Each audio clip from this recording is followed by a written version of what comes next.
J'ai appris à être focalisée sur l'action que je dois faire à l'instant T, ce que je n'avais pas avant, parce que je me lançais dans tous les sens, je partais voir plusieurs vidéos. Quand une personne dit A, une autre personne dit B, au final, je ne savais pas quoi faire, j'étais perdue. Donc salut, aujourd'hui je suis avec Emma et elle va nous parler de son parcours en e-commerce et son expérience avec moi pendant le coaching. Ok, donc je te laisse te présenter rapidement. Donc bonjour à tous, moi c'est Emma, donc je me suis lancée dans le e-commerce en 2022 avec Romuald. Et pourquoi tu as pris le coaching? Donc moi j'ai choisi le coaching parce que vraiment j'avais besoin d'être accompagnée et j'avais besoin justement d'avoir cette proximité, de pouvoir poser des questions facilement à la personne, d'avoir quelqu'un de disponible, et donc c'est pour ça que j'ai préféré me dire je suis accompagnée, si j'ai des questions je sais à qui poser les questions. La plus grosse difficulté pendant le coaching? Donc ma plus grosse difficulté en fait c'était le fait d'être dispersée. J'étais vraiment pas quelqu'un de focus, et avec Romuald on a vraiment travaillé le focus à fond. Donc notamment lors de la mise à jour en fait des vidéos, en fait ils nous donnaient pas tout en même temps, et du coup j'ai trouvé que c'était vraiment génial parce que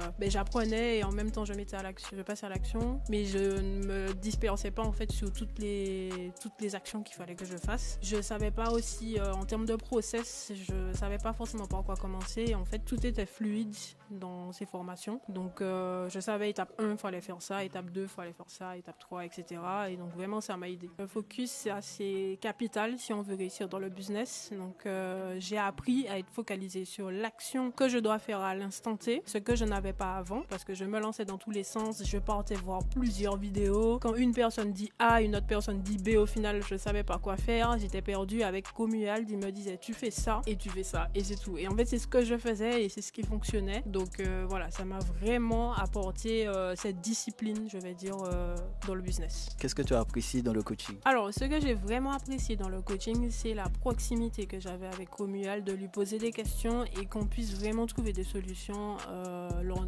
notamment des blocages Facebook. On a passé plusieurs heures à débloquer en fait mon compte et tout, à mettre en place toutes les solutions. Donc c'est vraiment ce que j'ai apprécié, parce que sans lui, honnêtement, j'allais abandonner. Et que penses-tu de mon accompagnement? Mais pour moi, l'accompagnement de Romuald, c'est vraiment exceptionnel. J'ai déjà suivi plusieurs formations, plusieurs coachings, mais j'ai jamais eu quelqu'un avec qui j'ai été aussi proche, en tout cas en termes de questions que je posais. Vraiment quelqu'un qui m'aide à rester focus sur ce qu'il faut faire. J'ai jamais eu ça. Quelqu'un vraiment qui va chercher les solutions avec moi, qui va même m'aider, qui va même dépasser le scope en fait du coaching pour vraiment que je puisse réussir, et vraiment c'est ce que j'ai vraiment apprécié avec. Et est-ce que tu as un mot de fin? Alors oui, j'ai un mot de fin à toutes les personnes qui regardent cette vidéo. Honnêtement, ne réfléchissez pas, passez à l'action, parce que ce n'est que dans le passage à l'action que vous allez débloquer en fait votre mindset. C'est que parce que vous êtes passé à l'action que vous allez vous poser des questions qui vont par la suite débloquer des choses dans votre tête, et c'est que comme ça que vous allez réussir. Si vous continuez à poser des questions, à réfléchir, être dans votre tête, en fait il n'y a rien qui va se passer, vous n'aurez pas de résultat. Passez à l'action.